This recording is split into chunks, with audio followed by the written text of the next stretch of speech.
Now you want to pull a, what do you call it? Time heist? Yeah, time heist. Welcome to Watch Mojo, and today we're counting down our picks for the top 20 memorable movie heists. Why do this? Why not do it? For this list, we'll be looking at some of the most exciting heists from film. We won't be including heists from movies that happen off-screen or are only alluded to, like in Reservoir Dogs. Since we're discussing plot details, a spoiler warning is in effect. Have a favorite movie heist? Let us know in the comments below.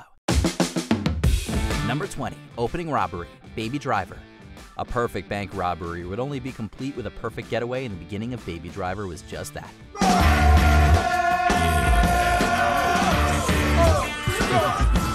Much of the action of the film was meticulously timed to the soundtrack in a way that only the fastidious writer-director Edgar Wright could manage. The action in the opening gave us immediate insight into the main character, Baby, before he spoke a single word. Baby rocked out to Bell Bottoms by John Spencer Blues Experience as the rest of his crew committed a robbery. As they re-entered his car, he wasted no time tearing through the streets to escape their pursuers in a beautifully choreographed chase sequence that perfectly set up the film.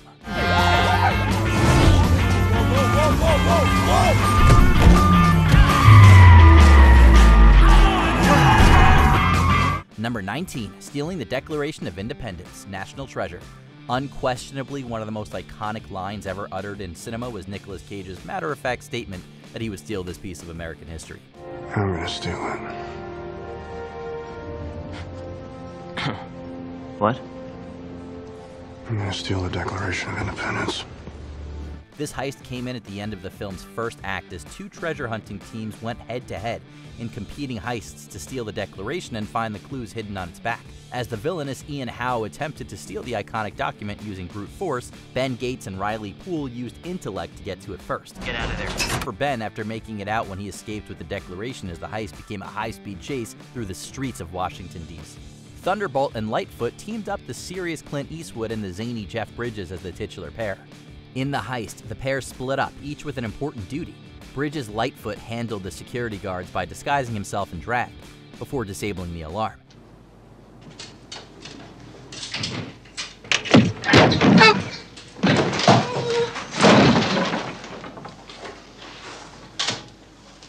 Meanwhile, Eastwood's Thunderbolt creatively used a cannon designed to shoot down aircraft to blow a hole in the bank's vault. While the robbery went off without a hitch, the getaway caused some complications.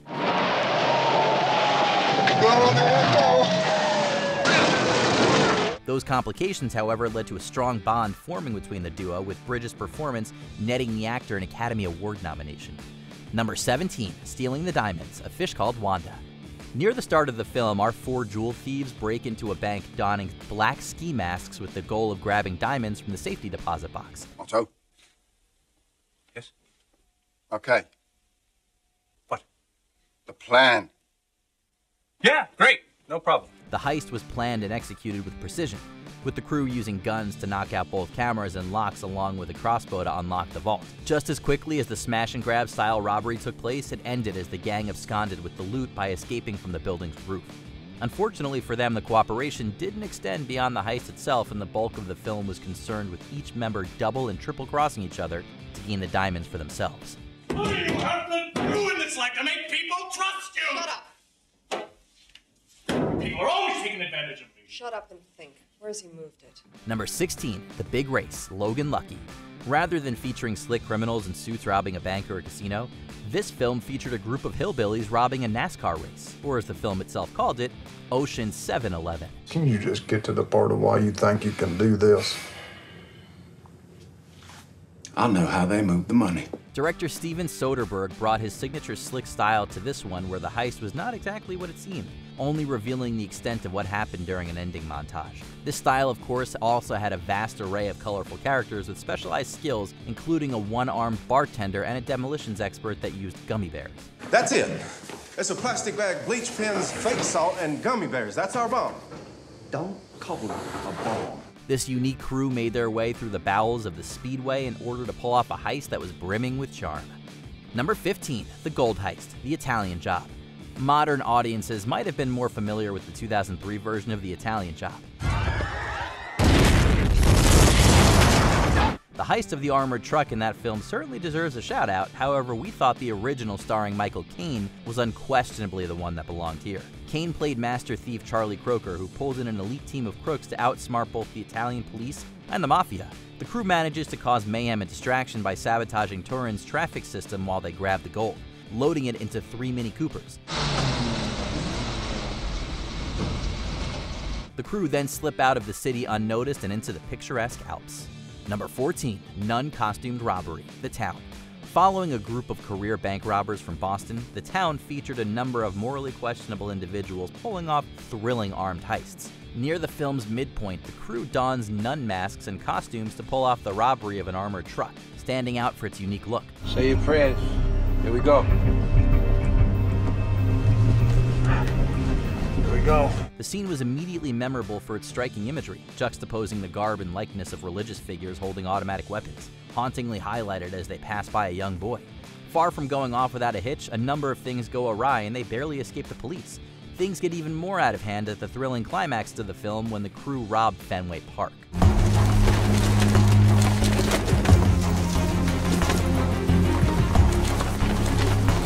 Number 13, The Train Heist, Butch Cassidy and the Sundance Kid. The opening of this film paid tribute to the early days of cinema, which featured westerns where armed men would rob trains on horseback. This film continued that early tradition. However, the heist of the Overland Flyer by Butch's hole-in-the-wall gang was neither glamorous nor immensely clever. Will you shut up about that E.H. Harriman stuff and open the door? What's going on? We got a patriot in there. Okay, go ahead, Newt. That's young Woodcock. He's awful dedicated. Much of the charm of this heist came from the interplay between Butch, Sundance, and the hapless Rube ordered to protect the safe, Woodcock. When robbing the train a second time, the gang overcompensated with far too much dynamite, blowing the safe and much of the money to smithereens. Think you used enough dynamite there, Butch?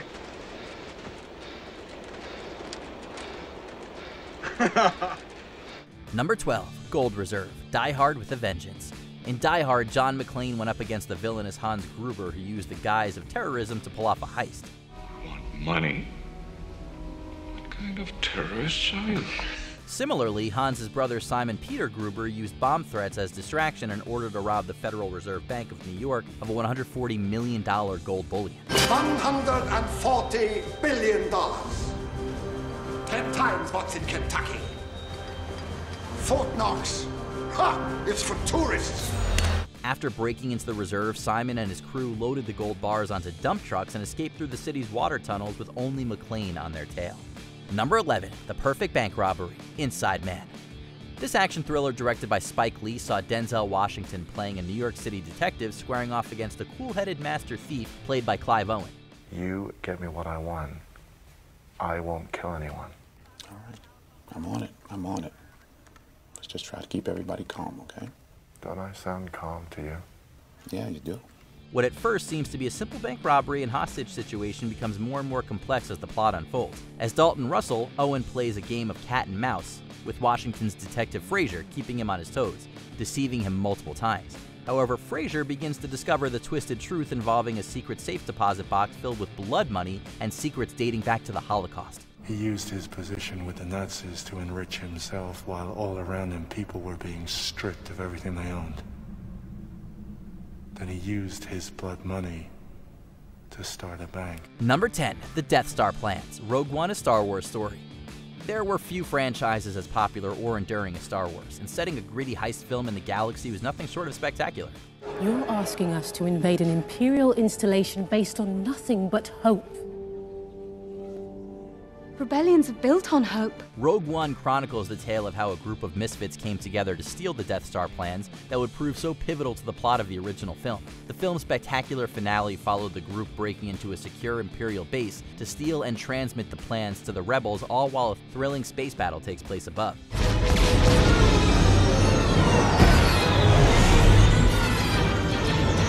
Equal parts space adventure and spy thriller, Rogue One puts fans on the edges of their seats. Number 9, Presidential Veto, Point Break. A good heist could be made great by a great costume, and the collection of masks that the group of bank robbers known as the ex-presidents was likely the best we ever got. As the name of the gang would suggest, each member wears a mask of a different former POTUS, including Reagan, Nixon, Carter, and LBJ. Time, Mr. Carter. 60. LBJ. We're styling. Oh, Ron, I got Nancy on the line. How you doing? 80! Air Force One is waiting, Mr. President! Robbing banks wasn't the only adrenaline-inducing activity they participated in, as the crew are actually a group of surfers. Over the course of the film, undercover FBI agent and former college football star Johnny Utah manages to infiltrate the gang. Eventually, Utah is blackmailed into participating in their final heist in an emotionally charged finale. Can we just get the goddamn money and get out of here? Nobody move! Heads down, eyes down! Number 8.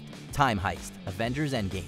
It was not uncommon for Marvel films to adopt a second genre, and heist films were no exception, with Ant-Man displaying Master Thief Scott Lang's ability. Hey, if the job goes bad, you know I got your back, right? Don't worry. It's not gonna happen.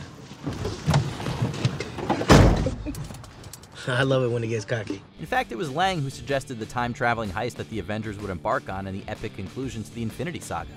Their elaborate plan saw teams of superheroes traveling back to various points in history to recover the Infinity Stones before they were destroyed. We only have enough pin particles for one round trip each, and these stones have been in a lot of different places throughout history. Our history. So, not a lot of convenient spots to just drop in. This led to characters meeting and occasionally fighting, their past selves, and revisiting iconic events and locations from prior Marvel films. The heist served as the perfect culmination of everything that had built to Endgame, that gave us a number of visually stunning moments and conclusions to long brewing character arcs. Number 7. Racetrack Robbery, The Killing.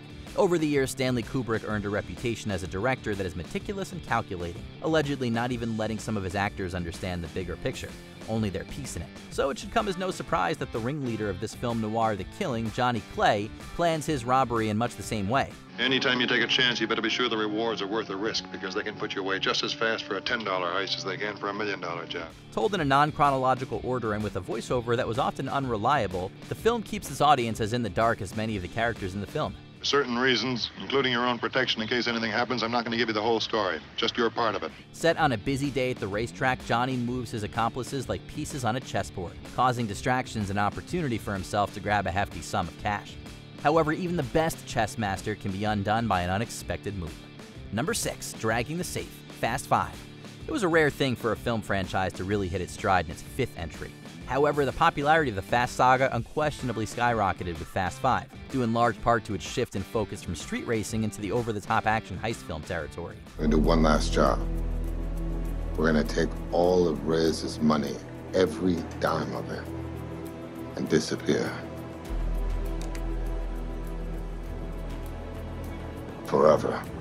Like so many heist films before and since, the crew need to break into a vault, but the way they do it is absolutely unlike anything ever seen. Rather than simply cracking into the safe, the crew uses their vehicles to literally rip the vault out of the building's walls. Keeping with the franchise's roots, this leads to one action-packed and absolutely insane chase sequence through the streets of Rio. Number 5. CIA Headquarters, Mission Impossible. The Mission Impossible series is well known for its over-the-top heists, and we came very close to giving this spot to the heist in Ghost Protocol that saw Tom Cruise climb the world's tallest building. 24 minutes to door knock. However, nothing in the franchise had been able to top the edge of your seat tension of the original's best scene, which would set the tone for the entire franchise. Suspended from above, Ethan Hunt has to steal valuable information from a computer in a room where the slightest noise, temperature increase, or even a bead of sweat would spell disaster.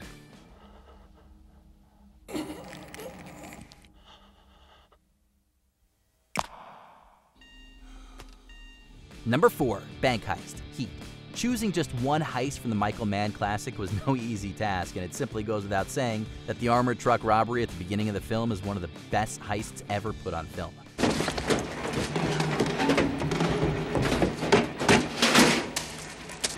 However, we're going with the heist that leads to the film's ending. Throughout the film, tension builds between Lieutenant Vincent Hanna, played by Al Pacino, and thief Neil McCauley, played by Robert De Niro. That tension finally erupted in a bank robbery, which spilled out into a gripping gunfight in the streets.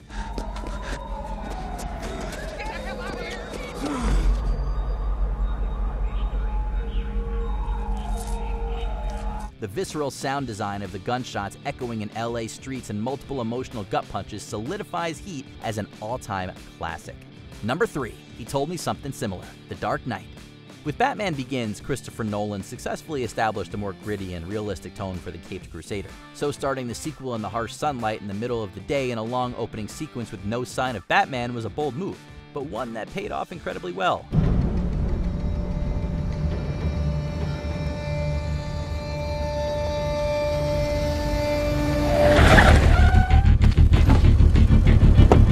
Early on, we see the rear of Heath Ledger's Joker and quickly move to his henchmen, taking each other out one by one as each completes their task necessary for robbing the mob bank. The Joker is the last one standing, escaping set to Hans Zimmer's unnerving theme. I believe whatever doesn't kill you simply makes you stranger. Number 2, Reverse Mine Heist, Inception. The Dark Knight wasn't the final time that Nolan would dive into the heist genre, however, as Inception is an entirely different kind of heist film. This sci-fi thriller follows a team of extractors who break into people's dreams and subconscious. How else do you do it? By creating something secure like a bank vault or a jail. The mind automatically fills it with information it's trying to protect. Understand? Then you break in and steal it. Well, they're not looking to steal ideas or information from their target, but rather implant them. The heist in the third act of the film involves dreams within dreams, with each dream level becoming more intense and thrilling as events from each level affect the others.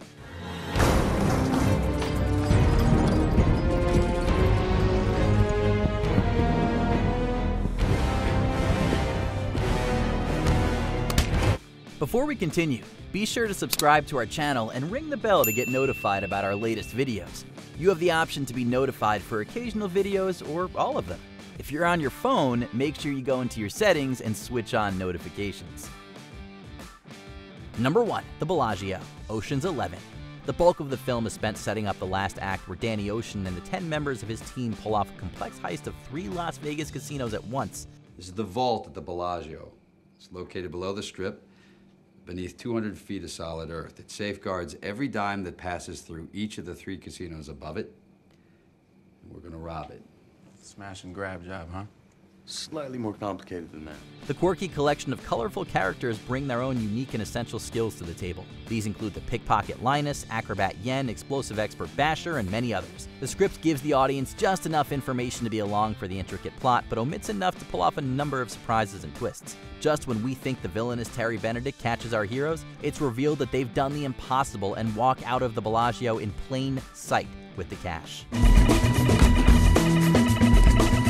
Did you enjoy this video? Check out these other clips from WatchMojo, and be sure to subscribe and ring the bell to be notified about our latest videos.